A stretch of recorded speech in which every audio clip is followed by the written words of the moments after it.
ಶಿರೂರಲ್ಲಿ ಗಂಗಾವಳಿ ನದಿಯಲ್ಲಿ ಟ್ರಕ್ ಪತ್ತೆಯಾಗಿದೆ ಅನ್ನೋದ್ರ ಡೀಟೇಲ್ ಸಿಗ್ತಾ ಇದೆ. ಟ್ರಕ್ ಪತ್ತೆಯನ್ನ ದೃಢಪಡಿಸಿದ್ದಾರೆ ಶಾಸಕ ಸತೀಶ್ ಸೈಲ್. ರಿಪಬ್ಲಿಕನದಲ್ಲಿ ಈ ಕ್ಷಣದ ಅತಿ ದೊಡ್ಡ ಅಪ್ಡೇಟ್ ಇದು. 10 ದಿನಗಳ ಕಾಲ ಕಾರ್ಯಾಚರಣೆ ನಡೆದಿದೆ. ಟ್ರಕ್ ಪತ್ತೆ ನಿಟ್ಟಿನಲ್ಲಿ ಚಾಲಕ ಅರ್ಜುನನ್ನ ಪತ್ತೆ ಮಾಡೋ ನಿಟ್ಟಿನಲ್ಲಿ ಈಗ ಟ್ರಕ್ ಪತ್ತೆಯಾಗಿದೆ ಅನ್ನೋದ್ರ ಡೀಟೇಲ್ ಸಿಗ್ತಾ ಇದೆ. ಈ ಟ್ರಕ್ ಮೇಲಕ್ಕೆತ್ತುವ ಕಾರ್ಯಾಚರಣೆ ಆಗ್ತಾ ಇದೆ ಅಂತೆ. ಸೇನೆ, ನೌಕಾಪಡೆ, ಎನ್ಡಿಆರ್ಎಫ್ ಸ್ಥಳದಲ್ಲಿ ಮೊಕ್ಕಾಂ ಹೂಡಿದ್ದು ಟ್ರಕ್ ಪತ್ತೆಯನ್ನ ದೃಢಪಡಿಸಿದ್ದಾರೆ ಶಾಸಕ ಸತೀಶ್ ಸೈಲ್. ರಿಪಬ್ಲಿಕನದಲ್ಲಿ ಈ ಕ್ಷಣದ ಅತಿ ದೊಡ್ಡ ಅಪ್ಡೇಟ್ ಇದು. ಕೇರಳ ಮೂಲದ ಚಾಲಕ ಅರ್ಜುನ್ ಇದ್ದ ಟ್ರಕ್ ಈಗ ಪತ್ತೆಯಾಗಿದೆ. ಬಟ್ ಚಾಲಕ ಅರ್ಜುನ್ ಪರಿಸ್ಥಿತಿ ಏನು? ಚಾಲಕ ಅರ್ಜುನ್ ಅನ್ನ ರಕ್ಷಣೆ ಮಾಡಲೇಬೇಕು ಅಂತ ಕೇರಳದಲ್ಲಿ ಅತಿ ದೊಡ್ಡ ಪ್ರತಿಭಟನೆಗಳಾಗಿತ್ತು.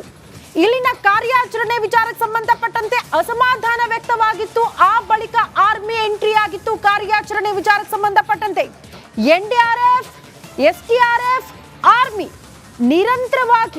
ನಿರಂತರವಾಗಿ ಕಾರ್ಯಾಚರಣೆಯ ಬಳಿಕ ಈಗ ಟ್ರಕ್ ಪತ್ತೆಯಾಗಿದೆ ಅನ್ನೋದ್ರ ಡೀಟೇಲ್ ಸಿಗ್ತಾ ಇದೆ. ಎಕ್ಸಾಕ್ಟ್ಲಿ ತಜ್ಞರು ಇದೇ ಅಭಿಪ್ರಾಯವನ್ನ ವ್ಯಕ್ತಪಡಿಸಿದ್ರು.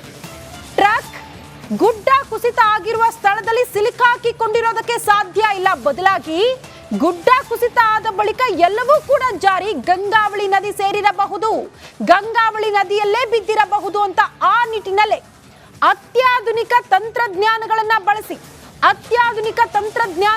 ಬಳಸಿ ಈಗೇನ್ ಹಿಟಾಚಿಯನ್ನ ಗಮನಿಸ್ತಾ ಇದೀವಲ್ಲ, ಇದು 20 ಅಡಿ ಆಳಕ್ಕೆ ಹೋಗಿ ಮಣ್ಣು ತೆಗೆಯುವಂತಹ ಕೆಲಸ ಮಾಡುತ್ತೆ. ಆ ನಿಟ್ಟಿನಲ್ಲೂ ಕೂಡ ಕಾರ್ಯಾಚರಣೆಗೆ ಸಹಾಯ ಆಯಿತು. ಈಗ ಟ್ರಕ್ ಪತ್ತೆ ಆಗೋ ನಿಟ್ಟಿನಲ್ಲೂ ಕೂಡ ಅತ್ಯಾಧುನಿಕ ತಂತ್ರಜ್ಞಾನ ಬಳಕೆ ಮಾಡಿದ್ದು ಕೂಡ ಸಹಾಯ ಆಗಿದೆ ಅನ್ನೋದು ಗಮನಿಸಬೇಕಾಗಿರುವಂತಹ ವಿಚಾರ. ಶಿರೂರು ಭಾಗದಲ್ಲಿ ಗುಡ್ಡ ಕುಸಿತ ಆಗಿ ಇವತ್ತಿಗೆ 10ನೇ ದಿನ. ಇವತ್ತು ಕೂಡ ಕಾರ್ಯಾಚರಣೆ ಭರದಿಂದ ಸಾಗ್ತಾ ಇದೆ.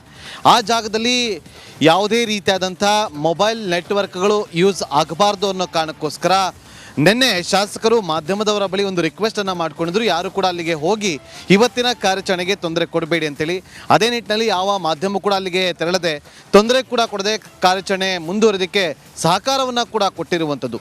ಅದೇ ನಿಟ್ಟಿನಲ್ಲಿ ಇವತ್ತಿನ ಕಾರ್ಯಾಚರಣೆ ಹೇಗೆ ನಡೀತಾ ಇದೆ ಅನ್ನೋದ್ರ ಬಗ್ಗೆ ಮಾಹಿತಿಯನ್ನು ಕೂಡ ಕೊಡ್ತೀವಿ ಅಂತ ಹೇಳಿದರು. ಆ ಕಾರಣಕ್ಕೋಸ್ಕರ ನಾನೀಗ ಶಾಸಕರಾಗಿರುವಂಥ ಸತೀಶ್ ಸೈಲ್ ಅವರ ಬಳಿ ಆಗಮಿಸಿದ್ದೀವಿ. ಅವ್ರನ್ನೇ ಕೇಳೋಣ ಇವತ್ತು ಕಾರ್ಯಾಚರಣೆ ಹೇಗೆ ಸಾಗ್ತಾ ಇದೆ ಅಂತೇಳಿ. ಶಾಸಕರ, ಇವತ್ತು ಹೇಗೆ ಕಾರ್ಯಾಚರಣೆ ಸಾಗ್ತಾ ಇದೆ? ಇಲ್ಲಿವರೆಗೂ ಏನಾದರೂ ಟ್ರಕ್ಗೆ ಸಂಬಂಧಪಟ್ಟಂತೆ ಏನಾದರೂ ಮಾಹಿತಿ ಸಿಕ್ಕಿದೆಯಾ? ಈಗಾಗಲೇ ನಾವು ಇವತ್ತಿನ ಕಾರ್ಯಾಚರಣೆ ವಿಶೇಷವಾದ ಕಾರ್ಯಾಚರಣೆ ಏನು, ನಮಗೆ ಟ್ರಕ್ಕಿನ ಮಾಹಿತಿ ಒಂದು ಡೆಪ್ತ್ ಏನು ಎಷ್ಟು ಒಂದು 30 ಮೀಟರ್ ಅಂದಾಜು ಅಲ್ಲಿ ಕಾಣಿಸ್ತಾ ಇದೆ. ಅದ್ರ ಬಗ್ಗೆ ಪ್ರಶ್ನೆ ಇಲ್ಲ. ಎರಡೂ ಥರ ನಾವು ಅದನ್ನು ಆ ಲೊಕೇಶನನ್ನು ಫೈಂಡ್ ಔಟ್ ಮಾಡಿದ್ದೇವೆ, by navy and by army. ಇವತ್ತು ನಾವು ದ್ರೋಣಿ ಯಾಕೆ ಹಾಕ್ತಾ ಇದ್ದೇವೆ ಅಂತ ಹೇಳಿದ್ರೆ ಎಕ್ಸಾಕ್ಟ್ ಪ್ಲೇಸ್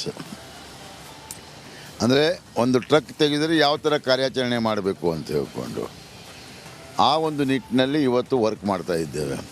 ನಾವು ಬೆಳಗಿಂದ ನಮ್ಮ ಮತ್ತೊಂದು ನಿಮಗೆ ಹೇಳಿದೆ ನಾನು, ಮತ್ತೊಂದು ಬೂಮರ್ ಯಾವುದು ನಮ್ಮ ಪೋಕ್ಲಿನ್ ಲೆಂಗ್ತ್ ಇದ್ದಂಥ 60 ಫುಟ್ ಬೂಮ್ ಲೆಂಗ್ತ್ ಇದ್ದ ಅದನ್ನು ರೆಡಿ ಇಟ್ಟಿದ್ದೇನೆ. ಈಗಾಗಲೇ ನಾನು ಡ್ರೆಜರ್ ಜನ ಗೋವಾದಿಂದ ಬಂದಿದ್ದಾರೆ, ಅವರಿಗೆ ಅಲ್ಲಿ ಸೈಟಿಗೆ ಕರ್ಕೊಂಡು ಹೋಗ್ತಾ ಇದ್ದೇನೆ, ಡ್ರೆಜರ್ ಜನರಿಗೆ. ಅದನ್ನು ಬಿಟ್ಟು ನೆಕ್ಸ್ಟ್ ನಾನು ಮತ್ತೊಂದು ಫಂಟೂನ್ ಬಗ್ಗೆನೂ ವಿಚಾರ ಮಾಡ್ತಾ ಇದ್ದೇನೆ. With all equipments we are ready. ಮತ್ತು ನಮ್ಮ ಮುಷ್ರಫ್ ಅವರು ಪಾಪ ಅಶ್ರಫ್ ಅವರು ಎಷ್ಟಿಂದ 3ನೇ ದಿವಸದಿಂದ ಪಾಪ ಇಲ್ಲೇ ಇದ್ದಾರೆ. MK Raghavan Saheb MP sir ಪಾಪ ಅಲ್ಲಿ ಹೋಗಿ ಪುನಃ ಇಲ್ಲೇ ಬಂದಿದ್ದಾರೆ. ಅಂದರೆ ನಮಗೆ ಕೇರಳ ಅಷ್ಟೇ ಅಲ್ಲ, ಅವರಿಗೂ ಕರ್ನಾಟಕ ಅಷ್ಟೇ ಅಲ್ಲ, ನಮಗೆ ನಮ್ಮ 3 ಜನ ಸಿಗಬೇಕಂತ ನಾವು ಒಂದು ನಿಟ್ಟಿನಲ್ಲಿ ಕೆಲಸವನ್ನು ಮಾಡ್ತಾಯಿದ್ದೇವೆ. ನಿನ್ನೆ ರಾತ್ರಿ ವೇಣುಗೋಪಾಲ್ ಅವರು ಫೋನ್ ಮಾಡಿದರು. ವೇಣುಗೋಪಾಲ್ಜಿ ಅವರು ಫೋನ್ ಮಾಡಿ ಹೇಳಿದ್ದಾರೆ, ಇವರು ಮತ್ತು ಇವರಿಗೆ ಅಶ್ರಫ್ ಮತ್ತು ರಾಘವನ್ ಸರ್ ಅವರಿಗೂ 24/7 ತಾನು ಅಲ್ಲೇ ಇಡ್ತೇನೆ, ಮತ್ತು ನೀವು ಅವರಿಗೂ ಅಪ್ಡೇಟ್ ಕೊಡು. ಯಾಕಂತ ಹೇಳಿದ್ರೆ ಅಲ್ಲಿ ಲ್ಯಾಂಗ್ವೇಜ್ನಲ್ಲಿ ಡಿಫ್ರೆನ್ಸ್ ಆಗಬಾರ್ದು, ಮತ್ತು ಅಲ್ಲಿ ಕೆಲವರು ಜನ ಮಿಸ್ಗೈಡ್ ಮಾಡಬಾರ್ದು ಅಂತ ಹೇಳ್ಕೊಂಡು ಇವರು ಸಹ ನಮ್ಮೊಡನೆ ಇಲ್ಲೇ ಇದ್ದಾರೆ. ಒಂದು ಹೇಳ್ತೇನೆ, ಪ್ರಾಮಾಣಿಕವಾದ ಪ್ರಯತ್ನ ನಡೀತಾ ಇದೆ. ಪ್ರಾಮಾಣಿಕವಾದ ಪ್ರಯತ್ನದಲ್ಲಿ ಇವತ್ತು ಸೂರ್ಯ ಅಂತೂ ಮಳೆಯನ್ನು ತೋರಿಸಿಲ್ಲ ಇನ್ನೂ ತನಕ. ಅವ್ರದ್ದು ಕೆಲಸ ನಡೀತಾ ಇದೆ. ರೆಡಾರು ಕೆಲಸ ಹೂಡ್ಬಿಟ್ಟಿದ್ದಾರೆ. ಪ್ಲಸ್ ನಮ್ಮ ಡ್ರೋನ್ ಅಂತೂ ಅದನ್ನು ಇದು ಮಾಡ್ತಾ ಇದೆ. ಈಗ ನಾನು ಡ್ರೆಜರ್ನವನಿಗೆ ಕರ್ಕೊಂಡು ಹೋಗ್ತಾ ಇದ್ದೇನೆ. ಟ್ರಕ್ ಇರೋದು ಕನ್ಫರ್ಮ್ ಟ್ರಕ್ ಪತ್ತೆ ಆಗಿದೆ. ಟ್ರಕ್ ಪತ್ತೆ ಆಗಿದೆ ಅದೇ ಅಂತ ಹೇಳಿದರೆ ನಮ್ಮ ಟ್ರಕ್ ಸೈಜ್ ಎಲ್ಲ ಕ್ಲಿಯರ್ ಕಾಣ್ತಾ ಇದೆ. ಓಕೆ ಸರ್, ಈಗ ಮತ್ತೊಂದು ವಿಚಾರ, ತಮಿಳುನಾಡು ಮೂಲದ ಒಬ್ಬ ಚಾಲಕ ಕೂಡ ನಾಪತ್ತೆ ಆಗಿದ್ದಾನೆ ಅಂತೇಳಿ ಮತ್ತೊಂದು ಕೂಡ ಈಗ ತಮಿಳುನಾಡಿನಲ್ಲೂ ಕೂಡ ಒಂದು ವಿಚಾರ ಕೇಳಿ ಬರ್ತಾ ಇದೆ, ಶರವಣನ್ ಅಂತೇಳಿ. ಆ ಬಗ್ಗೆ ಏನಿದೆ ಮಾಹಿತಿ? ಶರವಣನನ್ನು ನಾವು ಹಿಡಿದೇ ಮಾತಾಡ್ತಾ ಇದ್ದೇವೆ. ನಾವು ಶರವಣನ ಬಾಡಿಯನ್ನು ಎಂತ ತಿಳ್ಕೊಂಡಿದ್ದೇವೆ ಅಂತ ಹೇಳಿದ್ರೆ, ಒಂದು ಹಾಫ್ ಬಾಡಿ ಸಿಕ್ಕಿತ್ತು ನೋಡಿ, ಅದು ನಾವು ಶರವಣನ ಲೆಕ್ಕದಲ್ಲಿ ಇಟ್ಕೊಂಡಿದ್ದೇವೆ. ಅದು ದ ಡೇ ಒನ್ ಶರವಣನ ಲೆಕ್ಕ ಅದು ಆ ಥರ ಇಟ್ಕೊಂಡಿದ್ದೇವೆ. ಹಾಫ್ ಬಾಡಿ ಒಂದು ಸಿಕ್ಕಿದೆಲ್ಲ, ಹಾಫ್ ಬಾಡಿ ಶರವಣಂದ ಅಲ್ಲ ಅಂತಾದರೆ 4 ಜನ ಆಗ್ತಾರೆ DNA ಟೆಸ್ಟ್ನಲ್ಲಿ.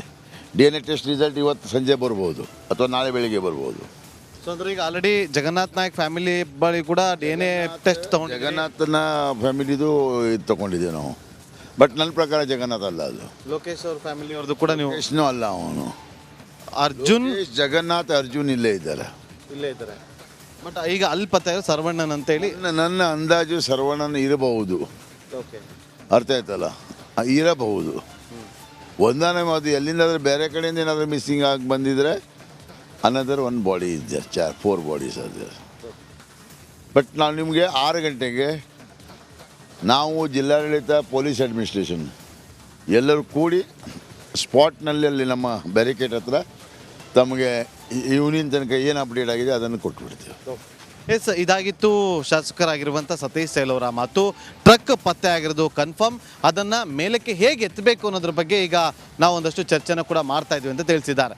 ಆದಷ್ಟು ಬೇಗ ಟ್ರಕ್ ಕೂಡ ಮೇಲೆ ಬರಲಿ ಅಂತೇಳಿ ನಾವು ಕೂಡ ಆಶಿಸ್ತೀವಿ. ಕ್ಯಾಮ್ರಾ ಪರ್ಸನ್ ರಾಕೇಶ್ ಗುಳೆ ಜೊತೆ ನಾಗೇಂದ್ರ ಬಾಬು, ರಿಪಬ್ಲಿಕ್ ಕನ್ನಡ, ಉತ್ತರ ಕನ್ನಡ ಜಿಲ್ಲೆ. ಕೇರಳ ಮೂಲದ ಬೆಂಚ್ ಟ್ರಕ್ ಪತ್ತೆಯಾಗಿದೆ ಅಂತ ಈಗ ತಾನೇ ಶಾಸಕರೇ ಅದನ್ನ ಕನ್ಫರ್ಮ್ ಮಾಡಿದ್ದು. ರಿಪಬ್ಲಿಕ್ ಕನ್ನಡಕ್ಕೆ ದೃಢಪಡಿಸಿದ್ದಾರೆ ಶಾಸಕ ಸತೀಶ್ ಸೈಲ್. ಗಂಗಾವಳಿ ನದಿಯಲ್ಲಿ 30 ಮೀಟರ್ ಅಂತರದಲ್ಲಿ ಟ್ರಕ್ ಇರೋದು ಪತ್ತೆಯಾಗಿದೆ. ಇವತ್ತಿನ ಕಾರ್ಯಾಚರಣೆ ಮಹತ್ವದ ಕಾರ್ಯಾಚರಣೆ ಅನ್ನುವಂತಹ ವಿಚಾರವನ್ನ ಶಾಸಕರು ಹೇಳ್ತಾ ಇದ್ರು. ಕೇರಳ ಮೂಲದ ಬೆಂಚ್ ಟ್ರಕ್ ಪತ್ತೆಯಾಗಿದೆ ಅನ್ನೋದ್ರ ಡೀಟೇಲ್ಸ್ ಇದು. ಸ್ವತಃ ಶಾಸಕ ಸತೀಶ್ ಸೈಲ್ ರಿಪಬ್ಲಿಕ್ ಕನ್ನಡ ಜೊತೆ ಮಾತನಾಡಿದ್ರು.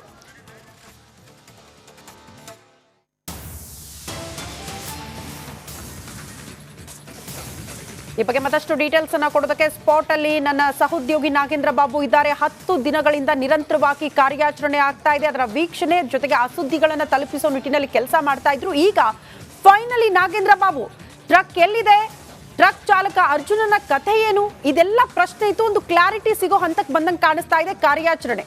ಸೊ ಏನಾಗ್ತಾ ಇದೆ ಡೆವಲಪ್ಮೆಂಟ್ ಮಾಹಿತಿ ಕೊಡ್ತಾ ಹೋಗೋದಾದ್ರೆ? ಶ್ರುತಿ ನೋಡಿ, ಇವತ್ತಿಗೂ ಶಿರೂರು ಭಾಗದಲ್ಲಿ ಗುಡ್ಡ ಕುಸಿತ ಆಗಿ ಇವತ್ತಿಗೆ 10ನೇ ದಿನ. ಇವತ್ತು ಕಾರ್ಯಾಚರಣೆ ಏನಿದೆ ಅದು ಮಹತ್ವದ ಕಾರ್ಯಾಚರಣೆ ಅಂತ ಹೇಳಿದ್ರು ಕೂಡ ತಪ್ಪಾಗೋದಿಲ್ಲ. ಕಳೆದ 2 ದಿನಗಳಿಂದ ಆರ್ಮಿ ಹಾಗೂ ನೇವಿ ಜಂಟಿಯಾಗಿ ಆ ಒಂದು ಗಂಗಾವಳಿ ನದಿಯಲ್ಲಿ ಇರಬಹುದು ಟ್ರಕ್ ಅನ್ನುವ ಅನುಮಾನದ ಆಧಾರದಲ್ಲಿ ಟ್ರಕ್ ಅನ್ನು ಹುಡುಕಾಡುವಂತ ಕೆಲಸಕ್ಕೆ ಮುಂದಾಗಿತ್ತು. ಇವತ್ತು ಅದು ಕನ್ಫರ್ಮ್ ಕೂಡ ಆಗಿದೆ. ಗಂಗಾವಳಿ ನದಿಯಲ್ಲಿ ಆ ಟ್ರಕ್ ಇರೋದು ಕನ್ಫರ್ಮ್ ಆಗಿದೆ. ಅಂದ್ರೆ ಕೇರಳ ಮೂಲದ ಅರ್ಜುನ್ ಚಾಲನೆ ಮಾಡಿಕೊಂಡು ಬಂದಿದ್ದಂತಹ ಆ ಒಂದು ಬೆನ್ಸ್ ಕಂಪನಿಯ ಟ್ರಕ್ ಪತ್ತೆ ಆಗಿದೆ. ಅಂದರೆ ಗುಡ್ಡ ಕುಸಿತ ಆಗಿರುವಂಥ ರಾಷ್ಟ್ರೀಯ ಹೆದ್ದಾರಿ ಏನಿದೆ, ಆ ರಾಷ್ಟ್ರೀಯ ಹೆದ್ದಾರಿಯಿಂದ 30 ಮೀಟರ್ ದೂರದಲ್ಲಿ ಆ ಒಂದು ಬೆನ್ಸ್ ಲಾರಿ ಪತ್ತೆ ಆಗಿರೋದು ಕನ್ಫರ್ಮ್ ಆಗಿದೆ. ಈ ಒಂದು ವಿಚಾರವನ್ನು ಕನ್ಫರ್ಮ್ ಮಾಡಿರೋದು ಶಾಸಕರಾಗಿರುವಂಥ ಸತೀಶ್ ಸೈಲ್ ಅವರು ರಿಪಬ್ಲಿಕ್ ಕನ್ನಡಕ್ಕೆ ಎಕ್ಸ್ಕ್ಲೂಸಿವ್ ಆಗಿ ಆ ವಿಚಾರವನ್ನು ಕನ್ಫರ್ಮ್ ಮಾಡಿದ್ದಾರೆ. ಜೊತೆಗೆ ಈಗ ನೋಡಿ, ಆರ್ಮಿ ಹಾಗೂ ನೇವಿ ಎರಡೂ ತಂಡದವರು ಕೂಡ ಜಂಟಿ ಕಾರ್ಯಾಚರಣೆಯನ್ನು ಮಾಡಿ ಆ ಟ್ರಕ್ ಯಾವ ಜಾಗದಲ್ಲಿ ಇದೆ ಅಂತೇಳಿ ರಡಾರ್ಗಳನ್ನು ಬಳಕೆ ಮಾಡೋ ಮೂಲಕ, ಸೋನಾರನ್ನು ಬಳಕೆ ಮಾಡಿಕೊಳ್ಳೋ ಮೂಲಕ ಅದನ್ನು ಪತ್ತೆ ಹಚ್ಚಿದ್ದಾರೆ. ಆದರೆ ಇವತ್ತು ಡ್ರೋನ್ ಅನ್ನು ಬಳಕೆ ಮಾಡಿ ಅಲ್ಲಿ ಆ ಒಂದು ಜಾಗದಲ್ಲಿ ಕಾರ್ಯಾಚರಣೆಯನ್ನು ಮಾಡಲಾಗ್ತದೆ. ಈ ಡ್ರೋನ್ ಯಾವ ಕಾರಣಕ್ಕೋಸ್ಕರ ಅಂದ್ರೆ ಬಳಕೆ ಮಾಡಿಕೊಳ್ಳಲಾಗ್ತದೆ ಅಂತಂದ್ರೆ, ಅಲ್ಲಿ ಗಂಗಾವಳಿ ನದಿಯಲ್ಲಿ ಇರುವಂಥ ಟ್ರಕ್ ಅನ್ನ ಮೇಲಕ್ಕೆ ಹೇಗೆ ಎತ್ತಬೇಕು ಅನ್ನೋದ್ರ ಬಗ್ಗೆ ಅದು ಒಂದು ರಿಸರ್ಚ್ ಅನ್ನ ಮಾಡುವಂತ ಕೆಲಸಗಳಾಗ್ತಾ ಇದೆ. ಹಾಗಾಗಿ ಆ ಡ್ರೋನ್ ಮೂಲಕ ಒಂದಷ್ಟು ಇನ್ಫಾರ್ಮೇಶನ್ ತೆಗೆದುಕೊಂಡು ಆ ಬಳಿಕ ಕಾರ್ಯಾಚರಣೆಯನ್ನು ಮಾಡಿ ಟ್ರಕ್ ಅನ್ನ ಮೇಲಕ್ಕೆ ಎತ್ತುವಂತ ಕೆಲಸಕ್ಕೂ ಕೂಡ ಈಗ ಮುಂದಾಗುತ್ತೆ ಎನ್ನುವ ಮಾಹಿತಿ ಕೂಡ ರಿಪಬ್ಲಿಕ್ ಕನ್ನಡಕ್ಕೆ ಲಭ್ಯ ಆಗಿದೆ. ಅಷ್ಟೇ ಅಲ್ಲದೆ ಈಗ ನೋಡಿ, ಒಂದು ಪೋಕ್ಲೇನರ್ ಮೂಲಕ ಮಣ್ಣನ್ನು ತೆಗೆಯುವಂತ ಕೆಲಸಗಳಾಗ್ತಾ ಇತ್ತು. ಆಗಿತ್ತು. ಒಂದು 40 ಮೀಟರ್ ಅಂತರದ ಒಂದು ಪೋಕ್ಲೇನನ್ನು ಬಳಕೆ ಮಾಡಿಕೊಳ್ಳಲಾಗಿತ್ತು. ಈಗ ಕಾರ್ಯಾಚರಣೆಗೆ ಮತ್ತೊಂದು 60 ಮೀಟರ್ ಉದ್ದದ ಪೋಕ್ಲೇನರ್ ಕೂಡ ರೆಡಿ ಆಗಿದೆ. ಅದರಿಂದಲೂ ಕೂಡ ನಾವು ಅದನ್ನು ತೆರವುಗೊಳಿಸುವಂಥ ಮಣ್ಣನ್ನು ತೆರವುಗೊಳಿಸುವಂಥ ಕಾರ್ಯಾಚರಣೆಗೂ ಕೂಡ ಮುಂದೆ ಹಾಕ್ತೀವಿ ಅಂತೇಳಿ ಶಾಸಕರಾಗಿರುವಂಥ ಸತೀಶ್ ಅವರು ಮಾಹಿತಿಯನ್ನು ಕೊಡಿದರೆ, ಇದರ ಜೊತೆಗೆ ಕೋಸ್ಟಲ್ ಗಾರ್ಡ್ನ ಹೆಲಿಕಾಪ್ಟರ್ಗಳನ್ನು ಕೂಡ ಬಳಕೆ ಮಾಡಿಕೊಂಡು ಆ ಮೂಲಕವೂ ಕೂಡ ಒಂದಷ್ಟು ಕಾರ್ಯಾಚರಣೆ ಮಾಡುವಂಥ ಕೆಲಸಗಳು ಆಗ್ತಾ ಇರುವಂಥದ್ದು. ಶ್ರುತಿ, ಓಕೆ ನಾಗೇಂದ್ರ ಬಾಬು, ಈಗ 10 ದಿನದಿಂದ ಕಾರ್ಯಾಚರಣೆ ತಾವು ಗಮನಿಸ್ತಾ ಇದ್ರಿ, ಸ್ಪಾಟ್ ಅಲ್ಲಿ ಇದ್ರಿ, ಶಾಸಕರು ಸಚಿವರಾದಿಯಾಗಿ ಎಲ್ಲರೂ ಕೂಡ ಅಲ್ಲೇ ಬೀಡು ಬಿಟ್ಟಿದ್ರು. ಎಷ್ಟು ಸವಾಲಾಗಿತ್ತು ಈ ಕಾರ್ಯಾಚರಣೆ ಅಂತ? ಕಾರಣ ಇಲ್ಲಿ ಕಾರ್ಯಾಚರಣೆ ಬಗ್ಗೆ ಕೇರಳದಲ್ಲಿ ಅಸಮಾಧಾನ ವ್ಯಕ್ತವಾಯಿತು. ನಮ್ಮ ಒಬ್ರು ಅಲ್ಲಿ ಸಿಲುಕಾಕಿಕೊಂಡಿದ್ದಾರೆ, ಕಾರ್ಯಾಚರಣೆ ತ್ವರಿತಗತಿಯಲ್ಲಿ ಆಗ್ತಾ ಇಲ್ಲ ಅನ್ನುವಂಥ ಗಂಭೀರ ಆರೋಪ. ಇದೆಲ್ಲದರ ಮಧ್ಯೆ ಕಾರ್ಯಾಚರಣೆಗೆ ಅಡ್ಡಿ ಮಳೆ ಆಯಿತು, ಮತ್ತೊಂದು ಕಡೆ ಗುಡ್ಡ ಕುಸಿತ ಆಗ್ತಾ ಇತ್ತು, ನೀರು ಬರ್ತಾ ಇತ್ತು, ನೀರಿನ ಫೋರ್ಸ್ ಕೂಡ ಜಾಸ್ತಿ ಇತ್ತು ಅಂತ ಏನೆಲ್ಲ ಅಡೆತಡೆಗಳಿತ್ತು ಕಾರ್ಯಾಚರಣೆ ಸಂದರ್ಭದಲ್ಲಿ ಅಂತ? ನೋಡಿ ಶ್ರುತಿ, ಇವತ್ತಿಗೆ 15 ದಿನ ಹಂತ ಹಂತವಾಗಿ ಗಮನಿಸೋದಾದರೆ ಡೇ 1ನಿಂದಲೂ ಕೂಡ ರಕ್ಷಣಾ ಕಾರ್ಯಾಚರಣೆ ಸತತವಾಗಿ ಮುಂದುವರಿತಾ ಬರ್ತಾ ಇದೆ. ಜಿಲ್ಲಾಡಳಿತ ಹಾಗೆ ಕಾರವಾರದ SP ಆಗಿರುವಂಥ, ಉತ್ತರ ಕನ್ನಡ ಜಿಲ್ಲೆಯ SP ಆಗಿರುವಂಥ ನಾರಾಯಣ ಅವರೆಲ್ಲರೂ ಕೂಡ ಮುತುವರ್ಜಿಯನ್ನು ವಹಿಸಿ ಅಲ್ಲಿ ಯಾರೆಲ್ಲ ಗುಡ್ಡದ ಕೆಳಗೆ ಸಿಕ್ಕಾಕೊಂಡಿದ್ರು ಅವರನ್ನು ರಕ್ಷಣೆ ಮಾಡುವಂಥ ಕಾರ್ಯವನ್ನು ಕೂಡ ಮಾಡಿದ್ರು. ಆದರೆ ಎಲ್ಲೋ ಒಂದು ಕಡೆ 7 ಜನರ ಮೃತದೇಹ ಪತ್ತೆಯಾಗಿತ್ತು. ಅಂದರೆ ಸಣ್ಣಿಗೌಡ ಅವರ ಮೃತದೇಹ ಕೂಡ ಪತ್ತೆಯಾಗಿತ್ತು. ನೋಡಿ, ಈ ಒಂದು ಶೋಧ ಕಾರ್ಯಾಚರಣೆ ಇದೆಯಲ್ಲ, ಇದು ಸಾಮಾನ್ಯದ ವಿಚಾರ ಆಗಿರಲಿಲ್ಲ. ಯಾಕೆಂತಂದರೆ ನಿರಂತರವಾಗಿ ಮಳೆ ಆರ್ಭಟಿಸ್ತಾ ಇತ್ತು, ನಿರಂತರವಾಗಿ ಗುಡ್ಡದ ಮಧ್ಯಭಾಗದಿಂದ ನೀರು ಸೋರ್ತಾ ಇತ್ತು. ಅದನ್ನು ಕೂಡ ಲೆಕ್ಕಿಸದೆ ಅಲ್ಲಿ JCBಗಳ ಮೂಲಕ, ಹಿಟಾಚಿ ಮೂಲಕ ಕಾರ್ಯಾಚರಣೆಯನ್ನು ಮಾಡಲಾಗ್ತಾ ಇತ್ತು. ಈ ಒಂದು ಕಾರ್ಯಾಚರಣೆ ಮಾಡ್ತಾ ಇರುವಂಥ ಸಂದರ್ಭದಲ್ಲೇ ಗುಡ್ಡದ ಮೇಲಿಂದ ಮತ್ತೊಂದಷ್ಟು ಮಣ್ಣು ಕುಸಿಯುವಂಥ ಕೆಲಸಗಳು ಕೂಡ ಆಗ್ತಾ ಇತ್ತು. 5ನೇ ದಿನ ಅಂದರೆ ಗುಡ್ಡ ಕುಸಿತ ಆಗಿ 5ನೇ ದಿನಕ್ಕೆ ಒಂದು ಅರುಣ್ ಚಾಲನೆ ಮಾಡ್ತಾ ಇದ್ದಂಥ ಟ್ರಕ್ನ ಮಾಲೀಕ ಆಗಿರುವಂಥ ಮುನಾಫ್ ಏನಿದ್ದಾರೆ, ಅವರು GPS ಟ್ರ್ಯಾಕರ್ ಮೂಲಕ ಆ ಒಂದು ಹೆದ್ದಾರಿಯಲ್ಲಿ ಅದು ಪತ್ತೆ ಆಗಿತ್ತು. ಅಲ್ಲೇ ಇರ್ಬೋದು, ಅಂದರೆ ಮಣ್ಣಿನ ಅವಶೇಷಗಳ ಅಡಿಯಲ್ಲಿ ಅದು ಇರ್ಬೋದು ಅಂತೇಳಿ ಅವರು ಮಾಹಿತಿಯನ್ನು ಕೊಟ್ಟಿದ್ರು. ಆ ಒಂದು ಮಾಹಿತಿಯನ್ನು ಆಧರಿಸಿ ರಸ್ತೆಯ ಮೇಲಿದ್ದಂಥ ಮಣ್ಣನ್ನು, ಅವಶೇಷಗಳನ್ನು ತೆರವುಗೊಳಿಸುವಂಥ ಕಾರ್ಯಾಚರಣೆ ಮಾಡಲಾಗಿತ್ತು. ಅಲ್ಲಿ 2 ದಿನ ಕಾಲವನ್ನು ತೆಗೆದುಕೊಂಡು ಅದೆಲ್ಲವನ್ನು ಕೂಡ ಮಣ್ಣನ್ನು ತೆಗೆದಾಗ ಅಲ್ಲೂ ಕೂಡ ಪತ್ತೆ ಆಗಲಿಲ್ಲ. ಅದಾದ ಬಳಿಕ ಆರ್ಮಿ ಟೀಮ್ ಕೂಡ ಎಂಟ್ರಿ ಆಗಿತ್ತು. ಆರ್ಮಿ ಟೀಮ್ ಕೂಡ ಬಂದು, ಅಂದರೆ ಬೆಳಗಾವಿಯಿಂದ ಬಂದಂಥ ಮರಾಠ ರೆಜಿಮೆಂಟ್ನ 50 ಜನ ಆರ್ಮಿ ಸಿಬ್ಬಂದಿಗಳು ಆ ಒಂದು ರಡಾರನ್ನು ಬಳಕೆ ಮಾಡಿ ಒಂದು ಮೆಟಲ್ ಡಿಟೆಕ್ಟ್ ಆಗ್ತಾ ಇದೆ ಆ ಜಾಗದಲ್ಲಿ ಅಂತೇಳಿ ಆ ಜಾಗದಲ್ಲೂ ಕೂಡ ಮಣ್ಣನ್ನು ತೆಗೆಯುವಂಥ ಕೆಲಸ ಮಾಡಲಾಯಿತು. ಅಲ್ಲೂ ಕೂಡ ಪತ್ತೆ ಆಗಲಿಲ್ಲ. ಆ ಬಳಿಕ ನದಿಯಲ್ಲಿ ಇರಬಹುದು ಅಂತೇಳಿ ಒಂದು ಅಂದಾಜನ್ನು ಇಟ್ಟುಕೊಂಡು ಆ ಒಂದು ನದಿಯಲ್ಲಿ ಹುಡುಕಾಟವನ್ನು ನಡೆಸಿದಾಗ, ಅಂದರೆ ನೋಡಿ, ನೇವಿ ತಂಡ ಡೈವಿಂಗ್ ಮಾಡ್ಕೊಂಡು ಹೋಗಿ ಒಳಭಾಗದಲ್ಲಿ ಗಮನಿಸುವ ಕೂಡ ಅಷ್ಟು ಸುಲಭ ಆಗಿಲ್ಲ. ಯಾಕೆಂತಂದರೆ ಅಲ್ಲಿ ನೀರಿನ ಹರಿತಾ ಇದ್ದಂಥ ಗಂಗಾವಳಿ ನದಿಯಲ್ಲಿ ಗುಡ್ಡ ಕುಸಿತ ಆಗಿತ್ತು, ಮಣ್ಣೆಲ್ಲವೂ ಕೂಡ ಕೆಸರಾಗಿತ್ತು, ಅಲ್ಲಿಗೆ ಹೋಗೋದು ಕೂಡ ಸಾಕಷ್ಟು ಅಪಾಯಕಾರಿಯಾಗಿತ್ತು. ಅದನ್ನು ಕೂಡ ಲೆಕ್ಕಿಸದೆ ನೇವಿ ತಂಡ ತೆರಳಿ ಆರ್ಮಿಯವರ ಸಹಾಯವನ್ನು ಪಡೆದುಕೊಂಡು ಆ ಜಾಗದಲ್ಲಿ ಟ್ರಕ್ ಇರೋದನ್ನು ಪತ್ತೆ ಹಚ್ಚಿದ್ದಾರೆ. ನೋಡಿ, ಇದು ಈ ಒಂದು ಕಾರ್ಯಾಚರಣೆ ಅಷ್ಟು ಸುಲಭ ಆಗಿಲ್ಲ. ಯಾಕೆಂದರೆ ನಿರಂತರವಾಗಿ ಮಳೆ ಸುರಿತಾ ಇತ್ತು. ಮಳೆ ನಡುವೆಯೂ ಕೂಡ ಅವರು ಕಾರ್ಯಾಚರಣೆಯನ್ನು ಮಾಡ್ತಾ ಇದ್ರು. ಯಾವುದೇ ರೀತಿಯಂಥ ಅಡ್ಡಿಗಳಿಗೂ ಕೂಡ ಅವರು ಎದುರುಕೊಳ್ಳದೆ ಆ ಒಂದು ಕಾರ್ಯಾಚರಣೆಯನ್ನು ಮಾಡಿ ಕೊನೆಗೂ ಕೂಡ ಆ ಒಂದು ಟ್ರಕ್ ಇರುವಂಥ ಜಾಗವನ್ನು ಕೂಡ ಪತ್ತೆ ಮಾಡಿದ್ದಾರೆ. ಶ್ರುತಿ, ಓಕೆ ನಾಗೇಂದ್ರ ಬಾಬು, ಧನ್ಯವಾದಗಳು ತಮ್ಮೆಲ್ಲ ಮಾಹಿತಿ.